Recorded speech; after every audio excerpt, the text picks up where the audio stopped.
வணக்கம். Darwin science கிளப்பா இன்றைய பொழுது தமிழகம் முழுவதும் 38 மாவட்டத்திலிருந்து அரசு பள்ளி ஆசிரியர்கள் மற்றும் அறிவியல் கருத்துக்களையும் அறிவியல் பாடத்திலும் அறிவியல் சார்ந்த கருத்துக்களையும் ஆர்வமுடைய அரசு பள்ளி முதல், அதாவது ஆரம்ப பள்ளி முதல் மேல்நிலைப் பள்ளி வரை அரசு பள்ளி ஆசிரியர்கள் கலந்து கொண்டாங்க.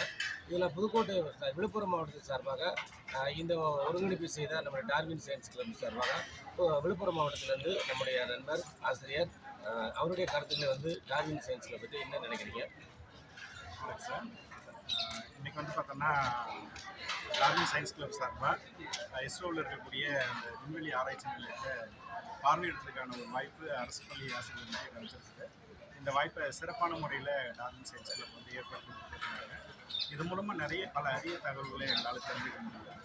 நம்ம நேரடியாக பாடப்புத்தகத்தில் படித்த விஷயங்களை தவிர நேரடி அனுபவங்கள் மூலமாக அந்த அறிவியல் வல்லுநர்கள், தொழில்நுட்ப வல்லுநர்கள் எப்படி ஒரு செயற்கைக்கோளை உருவாக்குறாங்க, அதுக்கு என்னென்ன தொழில்நுட்பங்களை பயன்படுத்துகிறாங்க அப்படின்ற விஷயங்களை நேரடியான விளக்கம் மூலமாக நம்ம தெரிஞ்சுக்கிறதுக்கு ஒரு அருமையான வாய்ப்பை ஏற்படுத்தி கொடுத்துருக்காங்க.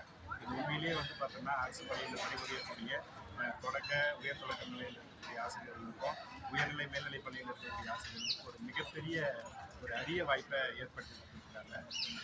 இந்த நேரத்தில் இந்த வாய்ப்பை ஏற்படுத்தி கொடுத்த சார்லஸ் டார்வின் சயின்ஸ் கிளப்புக்கு இதை ஏற்படுத்தி கொடுத்த இதனோட coordinators Dinesh sir, Pandian sir,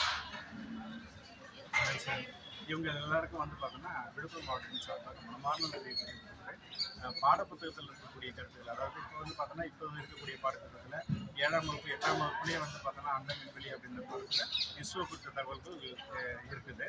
அந்த தகவல்களை நாங்கள் மேலோட்டமாக சொல்லிட்டு இருக்கக்கூடிய சூழ்நிலைகள் இப்போ இங்கே கிடைத்த அனுபவங்களை பயன்படுத்தி அரசு பள்ளியில் படிக்கக்கூடிய மாணவர்களுக்கு இந்த விஷயங்களை மூலமாக பெற்ற நிறைய மாணவர்களுக்கு அறிவியல் ஆர்வத்தை தூண்டக்கூடிய வகையில் இந்த நிகழ்ச்சியால் நடந்தது.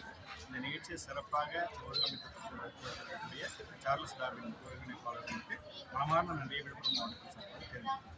7வது சயின்ஸ் இருக்குது. 7வது சயின்ஸ் பார்த்தீங்கன்னா இஸ்ரோ பற்றி வரலாறு ஹிஸ்ட்ரி. ஆமாம். அடுத்து 8வது பார்த்தீங்கன்னா அண்டம் இருக்குது. 9th பார்த்தீங்கன்னா விண்வெளி மற்றும் விண்வெளி பற்றி இருக்குது. 10th ஸ்பேஸ் தொடர்பான பாடங்கள் இதெல்லாம் பாடத்துக்கு நீங்கள் படிச்சிருக்கீங்க. இங்கே பிறகு உங்களுடைய எக்ஸ்பீரியன்ஸ் எப்படி இது குழந்தைகளுக்கு எப்படி நம்ம டீச் பண்ணுறதுக்கு ஒரு வாய்ப்பு அமையும்? இதுக்கு முன்னாடி பார்த்தோம்னா கருத்தியலாக தான் நாங்கள் தெரிஞ்சுக்கணும். பாடப்புத்தகத்தில் வரக்கூடிய கருத்துக்களும் இல்லை இப்போ டெக்ஸ்ட் புக்கில் ரெஃபர் பண்ண கருத்துக்களையும் கருத்தியலாக தான் நம்ம பார்த்துட்டு இருந்தோமே தவிர ஒரு நேரடி அனுப்பவும் ஒரு செயற்கைக்கோளை உருவாக்குறதுக்கு இத்தனை விதமான படிநிலைகள் இருக்குது. இந்த படிநிலையிலேருந்து அடுத்த படிநிலைக்கு இது எப்படிலாம் போகுது, இதை உருவாக்குறதுக்கு என்னென்ன படிநிலைகளை ஃபாலோ பண்ணுறாங்க, என்னென்ன தேவைகள் இருக்குது, அதுக்கப்புறம் இதனோட பரிணாம வளர்ச்சி ஆரம்ப கட்டத்திலிருந்து இந்த நிலை வரைக்கும் இருக்கக்கூடிய இதனோட படிநிலை வளர்ச்சிகள், அந்த தொழில்நுட்ப வளர்ச்சி, செயற்கைக்கோளோட வளர்ச்சி, இது எல்லாமே நம்மளால் நேரடியாக தெரிஞ்சுக்கிறதால அதுவும் பார்த்தோம்னா குறிப்பாக அதை உருவாக்கக்கூடிய அந்த விஞ்ஞானிகளே விளக்குவித்தது பார்த்தோம்னா அது நம்ம நல்லா தெரிஞ்சுக்கிறதுக்கு வாய்ப்பாக இருக்குது. இதை அரசு பள்ளி மாணவர்களுக்கு நல்ல முறையில் கொண்டு போய் சேர்க்க முடியும். அதுக்கு இந்த வாய்ப்பு சிறப்பான ஒரு வாய்ப்பாக அமைஞ்சிருக்கு. நான் என்னோட பெயர் நான் துரைராஜ், அறிவியல் பட்டதாரி ஆசிரியர், ஊராட்சி ஒன்றிய பள்ளி அவியூர், பல்லம் ஒன்றியம், விழுப்புரம் மாவட்டம். நன்றி.